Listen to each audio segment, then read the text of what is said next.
Swift diesel के engine से खड़खड़ की आवाज़ आ रही है, तो देखें कैसी आवाज़ है। करो गाड़ी स्टार्ट करो।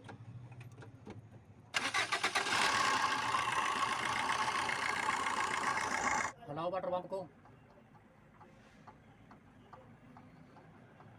इसकी प्ले काफ़ी है, तो इसे करेंगे चेंज। तो हमें जेन्युइन वाटर पंप लिया है MGP का, इसे करेंगे फिट। तो 1 घंटे में गाड़ी हो गई है ओके।